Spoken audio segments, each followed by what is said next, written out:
Right, mate. Um, First of all, I just want to say thank you for willing to have a conversation. Of course. Yeah. Thank you for having me. And I'd love to hear your story. Like that is one hell of a fucking inspirational story. So I'm gonna give you the floor or the microphone, I guess. Mhm. Um, Go for it. All right. Well, I guess so. I am originally from Pennsylvania. I moved to Nashville, Tennessee. That's where I live now. I moved here about 7 years ago. And first of all, my name is Amy Bream. I don't know if I actually said that. But I was born with a birth defect called PFFD, which stands for proximal femoral focal deficiency. Essentially, it means I was born without the majority of my right leg and part of my right hip. That's just not fully developed. So um, I honestly had I've never had an amputation. And I had a wonderful childhood growing up, like great family, friends. My parents and siblings taught me from a very young age to like not let my prosthesis like be used as an excuse to not do things.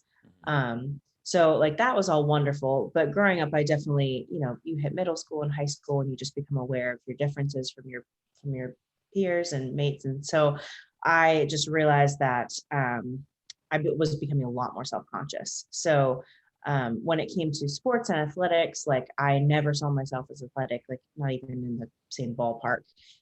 So I was like, okay. And I was really into music. I was actually a music major in college. So that was kind of like my realm where I stayed. And all of that was wonderful, but I didn't have a lot of self-confidence in who I was and, just things like that. So I guess it started to change really. Again, my family always told me like, you're beautiful, like you need to be confident, blah, blah, blah, and perfect just the way you are. But it's one thing to hear that from your family, like Yeah, they're like, they have to kind of tell you those things and they yeah. meant it. But my sister, so she got married and my brother-in-law, I think I was a sophomore in college. I'll never forget, we were like on a beach trip and we were walking on like the boardwalk one night and I like knew him but didn't know him like super super well, like not like I do now. And he just kind of like, he's a retired Marine. He like just kind of very straightforward person, and he just kind of called me out. We were like shopping on the boardwalk and he's like, hey, like when you walk you look at the ground, you're not looking at people, like you avoid eye contact with boys, you always wear long pants, it's like super hot outside and you're like never wearing, shorts and things, like why are you, what's going on? Mm. And I was just like, hey, well, woe was me, like my leg, like I wouldn't look good in shorts, so why even like do it? And at that time I actually had a prosthesis that had a cosmetic cover, so you couldn't see like the metal hardware. It looked like there was some kind of like cast on it. But a Mm. lot of people, I still walked with a limp, actually a lot more of a limp than I have now. So people like could see something was up, but they didn't really know what it was.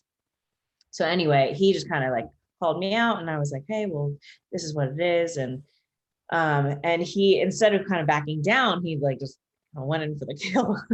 And it's like, hey, like that's not a thing. He was like, people respond to you. People respond to your confidence, whether it's boys or people or just random conversation. Like if you're confident in who you are, they're going to pick up on that and naturally just respond to it. If you're nervous and like self-conscious and things, people are also going to pick up on that energy and be self-conscious around you and like act a certain way. So if you feel like people are responding a certain way, it's probably the way that you're putting it out there. Mm. And he was like, it's like, oh, this is such a cheesy saying, like we laugh about it, but he's like, it's like you've lived your life thinking that you're this ugly duckling and there's actual swan, but you need to start living like you're a swan. And of course, like we're like laughing is Yeah. whatever. And but it was the first moment that I remember actually thinking, is that true? Like, Mm. do I live like that? And are all these things, people being like, boys don't have to care, like you can still be confident or whatever, like have I actually, has it been me this entire time? And so like he started this fun game with me that was like, 10 is the ultimate confidence badass, whatever. And like, I'm going to give you like small tasks to do that make you uncomfortable, that make you go to like the next number level. He's like, right now you're like a 3. He's like, you got a long way to go. Yeah. So I was like wearing dresses and like talking, and just putting myself out there and doing things like that. So that was like kind of started everything. Um, I'm rambling, I'm sorry. But No, you crack on. so I moved to Nashville a few years later after graduating college. And about a year into it, I started working out at a boxing gym. Before then, I could probably count on both hands the amount of times I ever worked out in public. Like, not me. I would hide in the corner at the gym. Like, it was not something that I really did. I definitely one of the first like group boxing or group fitness classes that I willingly took. Before that, I would go here and there. But so I loved that. It was the first thing that I was like, I don't feel like I'm letting someone down. I'm just like me on the bag. I'm having fun. I get to hit it, like, cool. So that just started. And then I was like, that same year, I flew home for my brother's wedding, and I met an amputee actually at that wedding. And she was talking to me, and she noticed, she was like, how long have you had your prosthesis? And at the time I had it for almost like 8 to 10 years, which is pretty unheard of. Like, it was a good prosthesis, but like I should have gotten a new one, and I wasn't taking those steps to do that. And so she was like, hey, like, you're young, like, in order to walk, it takes so much more energy just to walk as an above knee amputee, that like you're going to maintain some kind of semblance of shape if you're, and I want to keep up with my friends. So I wasn't athletic by any means, but just my left leg has always been somewhat in shape. And she was like, you have that going for you. Like, you're young, you need to advocate for yourself. Like, what are you doing? Like, go ask questions, go see what's out there. Technology is always changing. Like, go live your life. And so that, combining with like the boxing gym and everything, I was like, she's right. Like, I want to do this. So I went back to Nashville, chose a new clinic, did not know what I was doing because I'd never gone through that process without my parents around. And so I got a new prosthesis made, and it was a completely different way of attaching it to my body, and like it was like a 180 change almost. Really, really difficult. I definitely underestimated like the emotional toll that takes. And that's probably the closest, because I haven't had an amputation. I see that as a blessing to like only know that life of the prosthesis. But it was probably my closest experience to knowing how an amputee feels after an amputation, because it's like you have to relearn how to walk. And suddenly it's like the most humbling, awful feeling, to be honest. And so, but I stuck with it. And, eventually it started helping me like box and do other like activities. And it just started this whole journey. Like, around that time, I started my Instagram account just to share like my story. And I've always been like, I don't really want to be someone only in the adaptive community. Like, I want to be noticed like, hey, I'm Amy. These are the things I do. This is who I am. By the way, I have one leg. So it's like workout with non-adaptive people. And like I love the community I found in Instagram, and finding other like adaptive athletes and being able to like, speak the same language. Like, that is such a breath of fresh air. But I want to be equally in both worlds, because I think it's important for accountability, just to keep the right mindset.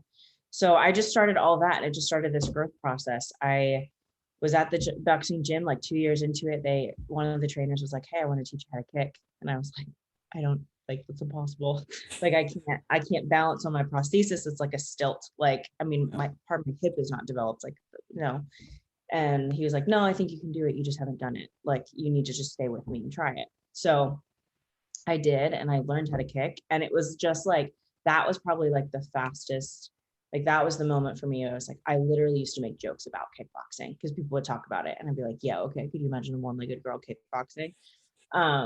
And like, I did it, and I was like, I used to say it was impossible, and it's actually not impossible. It was just self-imposed fear, and a fear of looking stupid and not being able to do it and being bad at it. And I was bad at it for a long time, like, it took time, but it just started this like kind of fire in me of like, okay, well, at the time I was like 26. I was like, what else have I been saying no to that it's actually not impossible? It's just fear. Like, why not just try new things?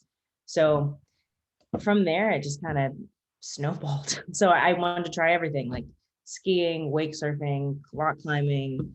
I got into CrossFit this past January. And like, that was something scary for me because, you see CrossFit athletes and you're like, what the heck? And it's so many new things. But again, like, my friends were like, you tell people all the time not to be scared, and you tell people why not. So this is your chance to do that, to say why not. So yeah. That's a very long story, but here That's I am. honestly, it's absolutely badass. And I absolutely love the whole integrating. Like, I think there should be accessibility for whatever different adaptive that we need to create for any different abilities, not disability, different ability. Yeah. Um, but then we also need to be able to integrate it, right? And that's what I'm banging on the door of gyms and have been doing for fucking years. But that's a side note of a tangent, and I'm probably going to go off on a rant if I go down that rabbit hole. But I had a really good mate growing up, and he had a CP, and he was an absolutely wicked swimmer. Like, was a demon in the pool, would beat anybody fully abled, quote unquote. Um, and was knocking on the door of the Paralympics.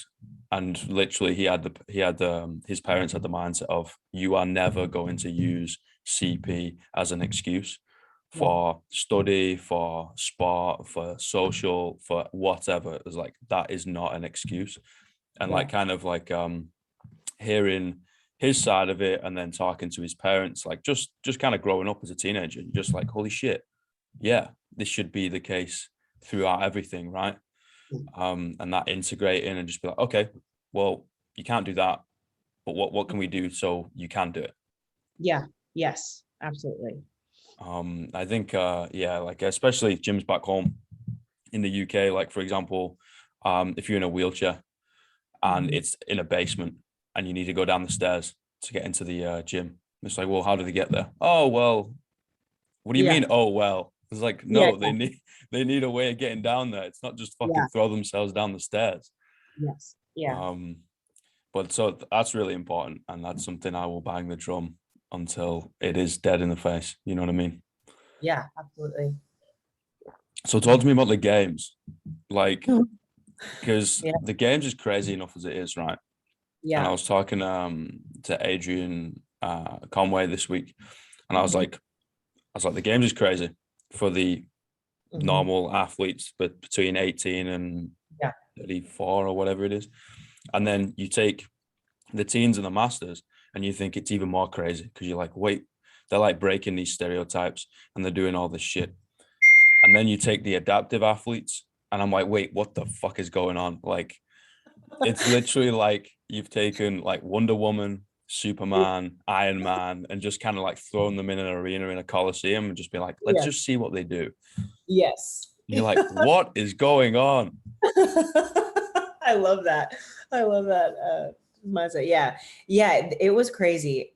It's like I'm a person that I'm very type A and I like to know what's going on. But also when it comes to like athletics and anything that I've done, like trying new things and the like physically, Mhm. I almost stupidly kind of throw myself in because if I think about it too much, that's when I get in my head and I let fear stop me. So I'm like, I don't want to know. Yeah, Like, I mean, even, we find out that we're going to the games like 6 weeks before. Like, it was not, CrossFit is amazing. Communication's a little interesting yeah, sometimes. yeah, So yeah. like I like found out, like I was told by like just other adaptive athletes, hey, we heard like we're not going this year. And I said, actually, back in March, when I found out, because I didn't know it was a thing. Literally, I didn't even know what the CrossFit Open was. Like, they were Mhm. like, the Open. I was like, do we go somewhere? Like, what does that mean? I haven't registered, so let's go. Like, I didn't think about it. I was like, okay, fine. So we went through that, and then like I did well in the Open, and then everyone was like, well, it was an amazing year.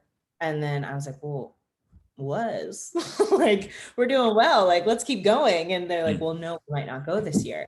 So I actually like wrote this post on Instagram, and I don't know if anyone in CrossFit even ever saw it, but it was like this, like, hey, like I know this has got to be hard, there's so many different facets and avenues, like, and like different adaptations that people have that's not going to be the same across the board. But I said, like, I would rather go and compete on a quote unquote unfair playing fields. Like I would rather Yeah, compete next to days or whatever. And yeah, because it's not going to grow unless it's shown in a stage with non-adaptive athletes. Like there's adaptive competitions, that's phenomenal, that's awesome, but only adaptive athletes know about those. Like if you don't have a friend with an adaptation, why are you turning that on your TV? You know, it's like you have to show it along with everybody to give an equal playing field, to grow it, to like, you know, CrossFit non-adaptive years ago is at a way high standard now because everyone's watching it and they have something to beat every single year. So it's like that's what the adaptive community needs. Like we need to be seen, like see what we can do, right? Like put that standard there and then have more and more people be like, I want to do that. I can do that. And like just keep beating all the scores that happened this past year.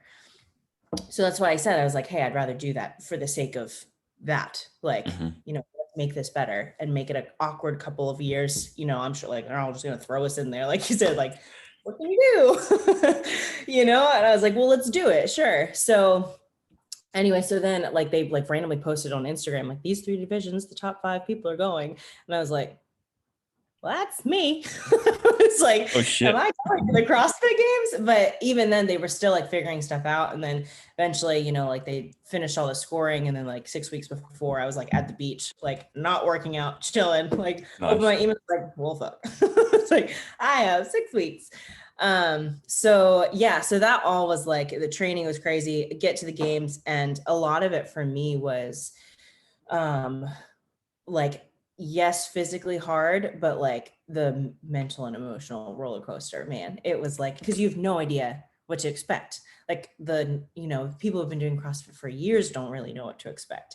So, I mean, like I was like, when I found out about it, I was like, do I have to swim at this thing? So, you know, like that kind of thing. It was like, I should go to membership and start swimming. But, you know, it was like that kind of like, you know, handstand, like half of the stuff that we did, I had learned in those, like, you know, I started CrossFit in January. So I learned all of the CrossFit movements then. But like, even I was still learning, like I tried my first handstand walk like 2 weeks before the games. And everything before, I was like, I literally told my coach, I was like, you know, what if they do this? What if they do this? What if they do this? They did every single one of them. I'm not joking. Every single one. Like the programming between the open and the games was very different. And the open showed stuff I was good at and I was confident and I could like crush. The games was like, this is all the stuff that you are weakest and you just started. Literally everything. So like that kind of mental, like I was like, oh my gosh. So like fighting through that, and then also not wanting to get like a chip on my shoulder. Like I'm gonna be straight up. After that first day, I was so mad because the programming was so different. Like the second event, they had us deadlift like 205, and I have a back injury, and so for me, like as an AK, like I can't. When I use my prosthesis, at least the one that I have right now, I round my back. So I have to deadlift with one leg, or it was gonna make my back injury worse. And so I was like, it's like asking me to do a 405 deadlift, you know, like 410 deadlift. Like I can't do that right now. And so it's just like those kinds of things that I just felt like it's a public stage, the most public I've ever been in, trying things that I've never done before. And I can't take the microphone from the announcer beforehand and be like, hey guys, I just want you to understand how difficult this is for me.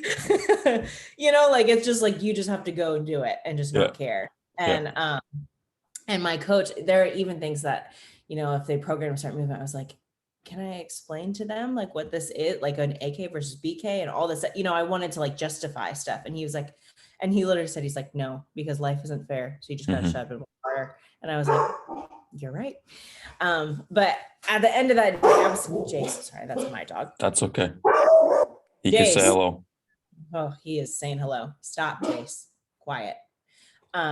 So anyway, so at the end of that day, I went to bed and I was like, this isn't the right attitude. And you know that because there's so many people that would love to be here and don't get to be here. So you need to switch your attitude. But like, I was like praying a little bit. I was like, I need help with this. And I woke up to a message from my sister, and she's wonderful. I have 2 sisters and a brother. And she messaged me and she said, hey, like, I can tell like you're not responding to us. Like, I can tell that your face on the camera is like, you are mad. And she said, I get it. And I know, like, I get how some of this might seem unfair to you or however you're feeling about this. She said, but you said that you would want to go and compete unfairly. And she's like, Pete, this is bigger than you. people are watching you that you don't realize. And she goes, this is your chance to show people that you mean what you say. Like, you need to live out what you said you meant. And I showed it to my coach, and I was like, she's right. So it just switched my whole mindset of the games from then on. From then on, I was like, listen, like, someone's programming, like, I have stuff to work on. It definitely showed me things that I can get better at, and like not using it as an excuse. But it also like was like, this isn't me competing against anyone else anymore. This is me competing against me and like Totally. my own mindset and like all of that. So, that's kind of like what the rest of that week was. And I genuinely started having fun and like talking with other adaptive athletes who are experiencing the same thing in different divisions, and like just the humility and like the mindset that they have was so humbling for me to hear, that I was like, get your head out of your ass, Amy. Like, look around and see how many other people are like handling this, and like, and do that, like, be genuine. And yeah, so that was all great. And so there's so many emotions throughout that week. And like the whole week, my coach was like, you have to like believe that you can do this. You have to believe that you belong here. If you don't do that, like during the deadlift workout, I remember looking at him specifically, and I was like trying not to lose it. And I was so angry. Like, I didn't look at anyone. I like looked at the bar, failed a couple times, and just stared at him. And he was just screaming. Like, he's turning around. He knows me. He knows like I'm about to lose it. And he's like, none of this matters. He's like, literally none. And he's like pointing to the stands and just screaming. He's like, none of this matters, Amy. This is just you. This is just you in the bar. Like, don't think about anything else. And so it's just like that kind of week of ups and downs. And so going into that last event, I was like, I had such a better like mindset about it, but at the same time I was like exhausted. I was done. Like, I was happy after the morning event. I had learned double unders for the first time, and so I was like, like, that's my win. Like, that's my win. And so I'm like, this has been fun, but I'm so exhausted. It's 11-minute event. They told us the weight. I was like, well, that's a PR for me. And I was like, here we go again. And so I'm like in the Coliseum, they take you down to warm up, and like the warm up area, like you warm up back in the like main center, and then they take you to the Coliseum. And then if you have time, you can still warm up in the atrium area. It's really hot. I feel like I'm going to throw up. I'm like literally gagging.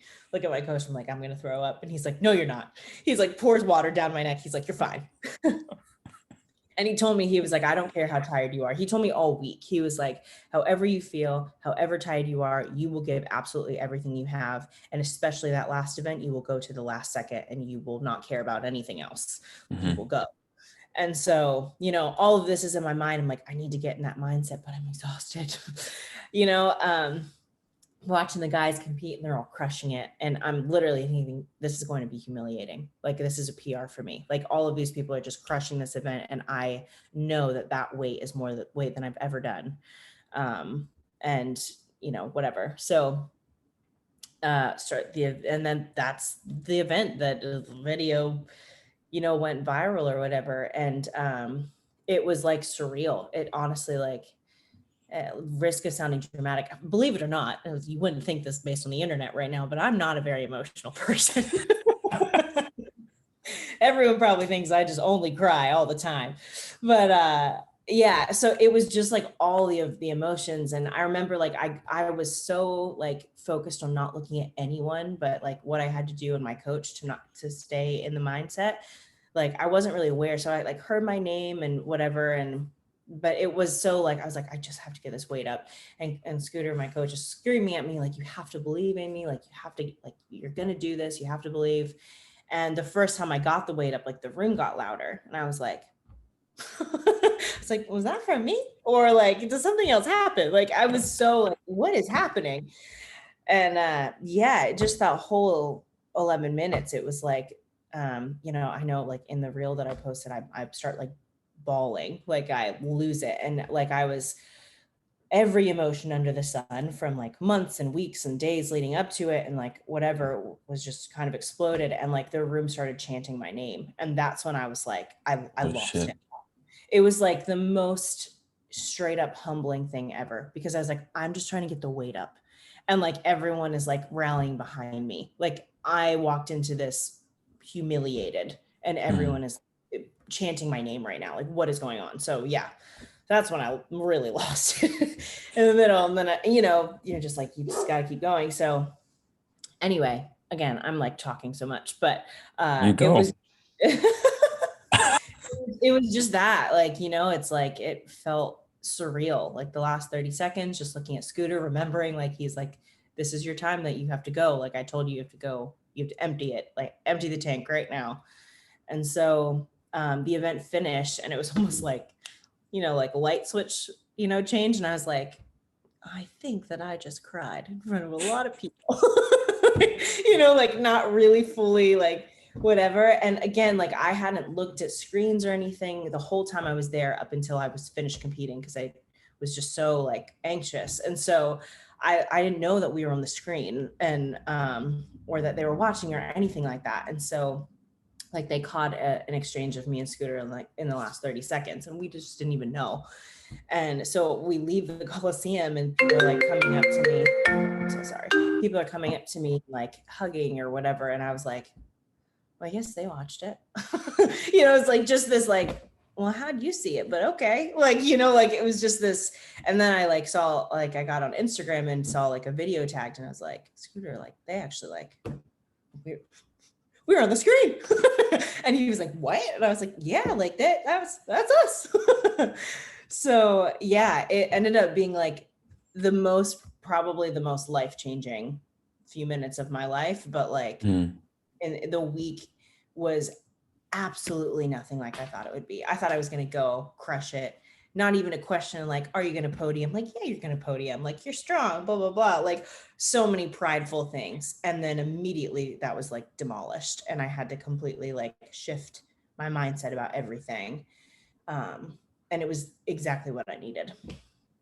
Like, So honestly, I watched that little video and I was so fucking ready. I was like gonna run through a friggin' brick wall. I was like, let's fucking go. It was like what, 7 seconds long or something daft, 10 seconds, and I yeah, literally went from absolutely wrecked, tired to yeah, I am ready to punch a horse in the face.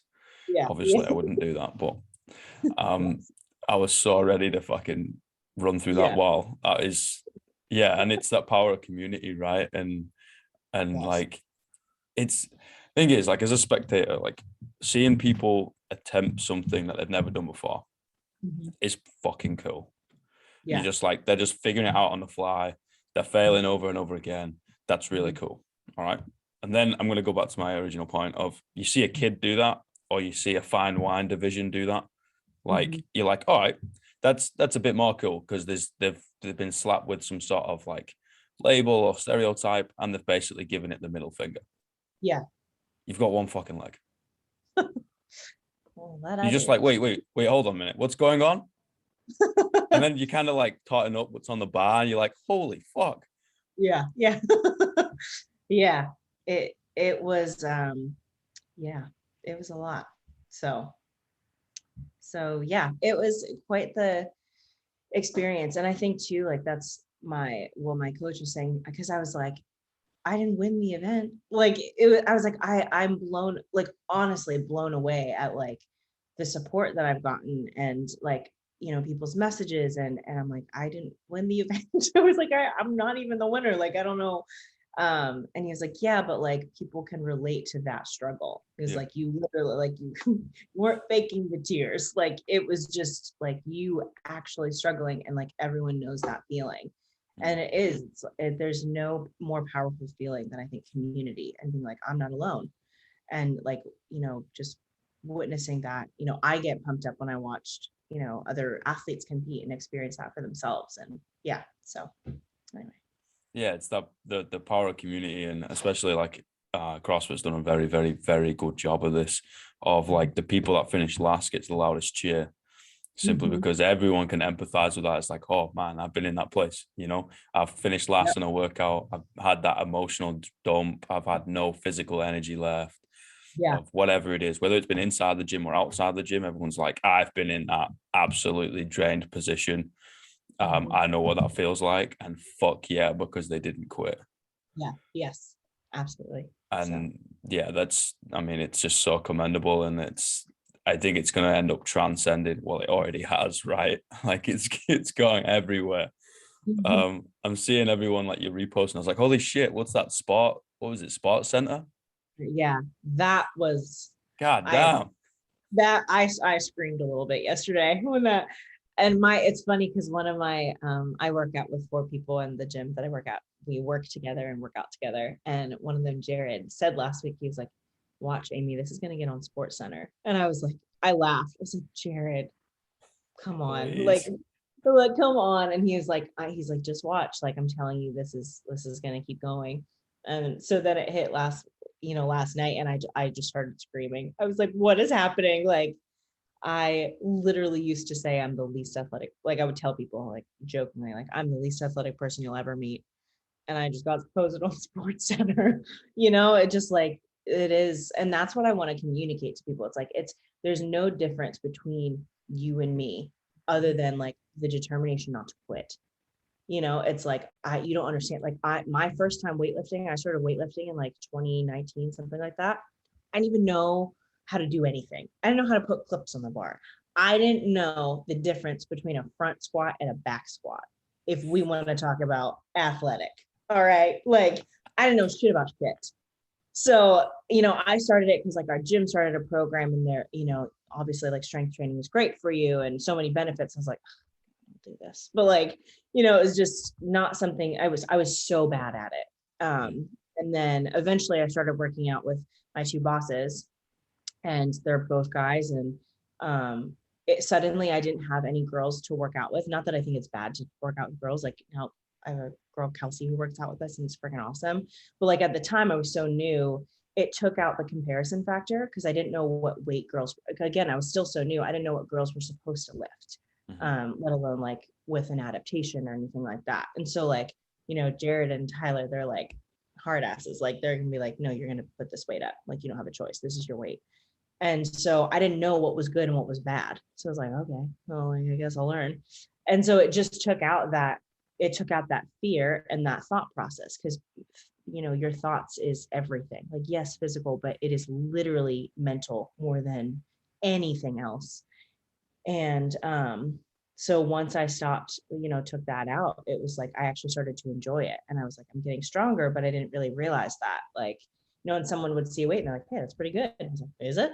Because I don't know. Like, I'm just learning. And it took away it took away the factor of like, this is my like goal weight, or this is my whatever. It was just like, I just want to keep learning.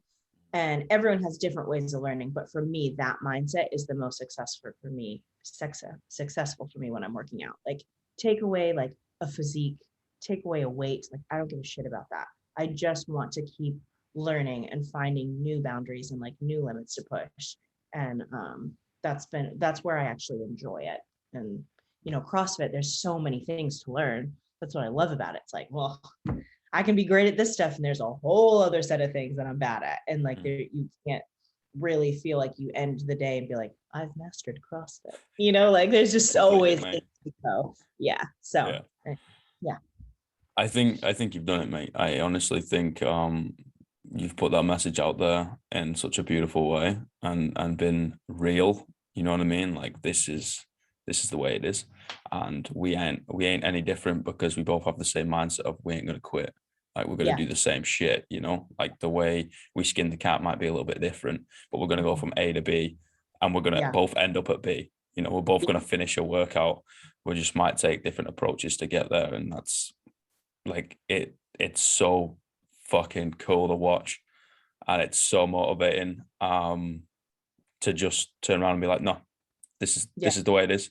This is what I'm gonna do. And people seeing that, I can guarantee you, are fired up. I'm fired up right now. Yeah. It's like 4 o'clock in the morning. I'm absolutely fired up.